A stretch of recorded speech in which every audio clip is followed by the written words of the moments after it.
Hello, good evening everyone. Andito na naman po ang inyong kamemorya sa inyong harapan. Muli, samahan sa isa na naman pong yugto ng aking journey sa Bible memorization. This time po, nais ko pong mag-share ng pamamaraan kung paano po hindi madaling makalimutan yung 10 Commandments, kung paano po mariretain sa ating isipan yung 10 Commandments, kung paano po siya ma-memorize ng mas mabilis yung 10 Commandments. So, gagamit po ako ng mga bilang. Gamit po ang aking mga daliri from 1 to 10. So, without further ado, let's get into it. Number 1, Thou shalt have no other God before me. 1, isa lang. Walang iba. Walang ibang Diyos. Thou shalt have no other gods before me. So, isa lang po. Yung po yung number 1. Then number 2, yung pangalawa po natin, Thou shalt not bow down, or Thou shalt not make unto thee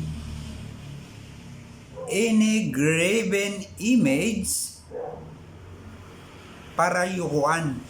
Thou shalt not make unto thee any graven image. So, sa Old Testament po kasi gumagawa yung mga Israelita ng mga Diyos-Diyosan para yukuan, sambahin. So, utos ng Diyos na wag kang gagawa ng mga larawang inanyuan at wag mo din silang yuyukuran. So, yun po. Pag nakita po natin itong dalawang to, number 2, Thou shalt not make unto thee any graven image. Yun po yung pangalawa. Pangatlo, pag nakita po natin itong number 3, put it in our mouth, shut up. Thou shalt not use the name of the Lord thy God in vain. Thou shalt not use the name of the Lord thy God in vain. Shut up. Thou shalt not use the name of the Lord thy God in vain. So ito po yun, number 3. So sa number 4 po, ito, pang-apat sa 10 utos, put it like this, rest or kapamahinga. So remember the Sabbath day to keep it holy. Yung Sabbath day po, Sabbath of rest, iniutos po ng Diyos yan sa mga Israel, araw ng pamamahinga, Sabado. So, ang Diyos po ay naglalang from Sunday to Friday, then Sabbath, sa araw ng Sabado na mahinga po siya. God ended. Natapos po yung kanyang paglalang. So, yung pong pang-apat, put it like this, rest, or remember the Sabbath day to keep it holy. Sabbath day, rest. Sabbath day, Sabbath of rest. Yun po yung pang-apat. Then, panlima, so put it together, then salute. Pag nakita po natin itong ganito, so honoring po ito, paggalang, honor. Igalang mo ang iyong ama't ina, or honor thy father and thy mother. Panlima po yan. Sunod-sunod po ito. Number 6, put it together like this. Bang. Kill. Thou shalt not kill. Yan po yung pang-anim. Thou shalt not kill, or huwag kang papatay. 7. Yan po, 7.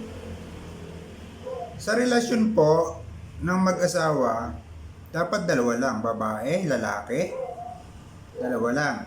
Sa relasyon, dalawa lang, hindi 5. Dalawa lang po sa relasyon, hindi 5. So, thou shalt not commit adultery, or huwag kang mangangalunya, huwag kang mambababae, huwag kang manlalalaki. So, yun po yung pang-pito. Sa relasyon, dalawa lang, mag-asawa, babae, lalaki, hindi 5. Thou shall not commit adultery. Then, pangwalo, yan. Sipin po natin wala tayong hinlalaki. Walang thumb. Yan.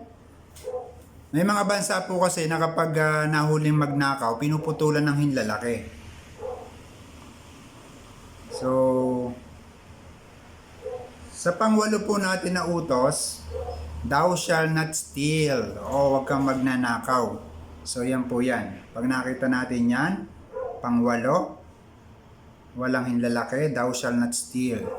Then, pangsiyam, ito po, 5, 4. 4 is not 5, 5 is not 4. Don't lie, or huwag kang magsisinungaling, or huwag kang mambibintang. 5 is not 4, 4 is not 5. So, siyam po yan, di ba? Pang siyam, thou shall not bear false witness against thy neighbor. Yun po yung sa King James. Sa Tagalog, huwag kang magsisinungaling or huwag kang magbibintang. 4 is not 5, huwag kang magsisinungaling ha. 5 is not 4, huwag kang magsisinungaling. So, lastly, pang 10, ito po, 10. Ano po yung ating magagawang sign dito para po maalala po natin yung pang 10 utos? So, ang 10 commandments, put it like this. Akin yan. Thou shall not covet. Yan po. Thou shall not covet. Huwag mong pagnasaan yung pagmamayari ng iba. Huwag mong pag-imbutan yung pagmamayari ng iba. Yan po yan. Pansampu na po yan. Last na po ito. Thou shall not covet. So, review. Number 1, dapat walang ibang Diyos. Pangalawa, put it like this. Huwag gagawa ng mga Diyos-Diyosan or luluhuran man sila. Number 3, put in your mouth. Don't use the name of the Lord thy God in vain. Number 4, remember the Sabbath day, Sabbath of rest. Put it like this. Then, number 5, salute. Honor thy father and thy mother. Number 6, thou shall not kill. Number 7, sa relation, dapat 2 lang, hindi 5. Thou shall not commit adultery. Number 8, thou shall not steal. Pinutol yung hinlalaki. Cut of the thumb, thou shall not steal. Pangsiyam, 4 is not 5, 5 is not 4. Huwag kang magsinungaling, huwag mo sabihin na 5 yung 4. Huwag kang magsinungaling, huwag mo sabihin na 4 yung 5. So, thou shall not bear false witness against thy neighbor. Lastly, number 10, thou shall not covet. So, yun lang po. Magandang gabi po muli and God bless everyone. Sana nakatulong.